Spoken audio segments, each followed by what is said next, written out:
बहुत समय पहले एक शक्तिशाली असुर राजा हिरण्यकश्यप था। वह अपने भाई हिरण्याक्ष के भगवान विष्णु द्वारा वध से क्रोधित था। इस क्रोध और प्रतिशोध की भावना में उसने भगवान ब्रह्मा की कठोर तपस्या की। सालों तक तप करने के बाद ब्रह्मा जी प्रकट हुए। उन्होंने हिरण्यकश्यप से वरदान मांगने को कहा। हिरण्यकश्यप ने सोचा, मैं ऐसा वरदान मांगूंगा जिससे मैं अमर हो जाऊं और मुझे कोई भी न मार सके।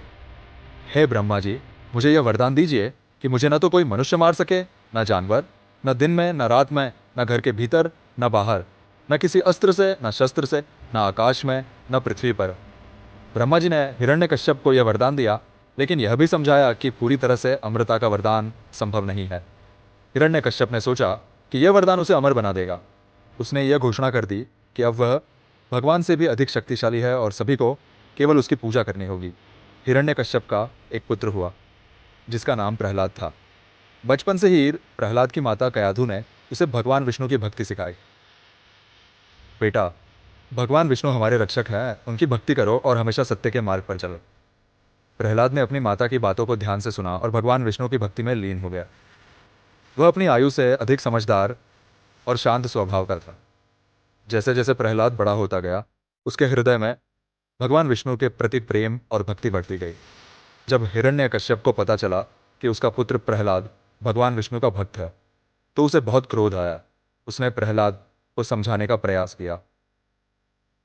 प्रहलाद, तुम मेरे शत्रु विष्णु की पूजा क्यों करते हो? मेरी आज्ञा का पालन करो और मुझे भगवान मानो। पिताजी, भगवान विष्णु ही इस संसार के सच्चे स्वामी हैं। मैं उनकी भक्ति करता रहूंगा। हिरण्यकश्यप ने सोचा कि प्रहलाद को समझाना आसान होगा, लेकिन जब प्रहलाद ने उसकी बात नहीं मानी, तो हिरण्यकश्यप का क्रोध और बढ़ गया। हिरण्यकश्यप ने अपने मंत्रियों को बुलाया और प्रहलाद को मारने के उपाय सोचने को कहा। उसने कहा, प्रहलाद को मारने के लिए जो भी उपाय आवश्यक हो वह करो। प्रहलाद को एक ऊंचे पहाड़ की चोटी पर ले जाया गया और वहां से धक्का दे दिया गया। लेकिन जैसे ही प्रहलाद नीचे गिरने लगा, भगवान विष्णु ने प्रकट होकर उसे अपनी बाहों में थाम लिया और सुरक्षित नीचे उतार दिया। हिरण्यकश्यप ने अपने सेवकों से कहा कि प्रहलाद को विष देकर मार दें।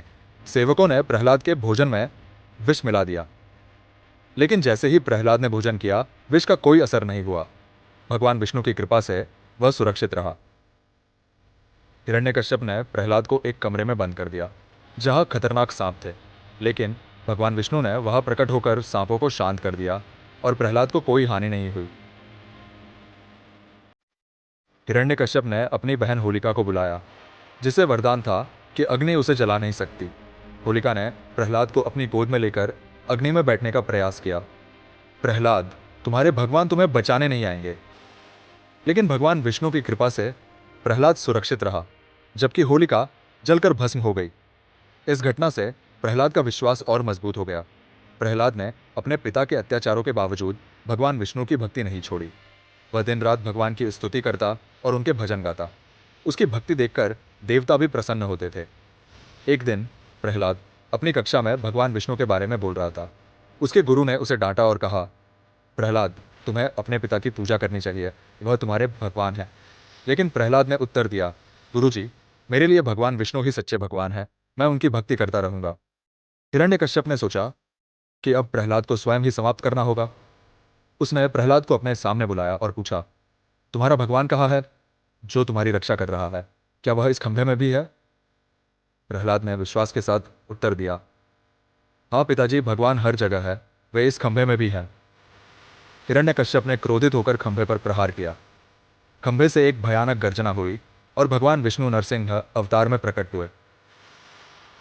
नरसिंह अवतार आधे मानव और आधे सिंह के रूप में प्रकट हुए थे। उन्होंने हिरण्यकश्यप को पकड़ लिया। यह संध्या का समय था, न दिन था न रात। हिरण्यकश्यप, तुम्हारा अहंकार और अधर्म अब समाप्त होगा। भगवान नरसिंह ने किले के द्वार पर हिरण्यकश्यप को अपनी गोद में रखकर नाखूनों से उसका वध कर दिया। इस प्रकार भगवान विष्णु ने हिरण्यकश्यप का अंत किया और उसके अहंकार को चूर चूर कर दिया। भगवान नरसिंह ने प्रहलाद को आशीर्वाद दिया और उसे राजा बना दिया। हे भगवान, मैं आपके आशीर्वाद से सदैव धर्म के मार्ग पर चलूंगा और न्यायपूर्वक शासन करूंगा।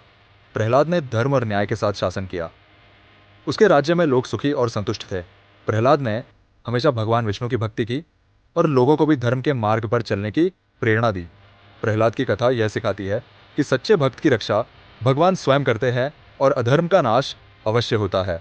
प्रहलाद के भक्ति और साहस ने यह साबित किया कि ईश्वर की कृपा से कोई भी बाधा पार की जा सकती है। इस प्रकार प्रहलाद और नरसिंह अवतार की कथा हमें सिखाती है कि ईश्वर की भक्ति से जीवन में हर कठिनाई का सामना किया जा सकता है और अंत में सत्य और धर्म की ही विजय होती है।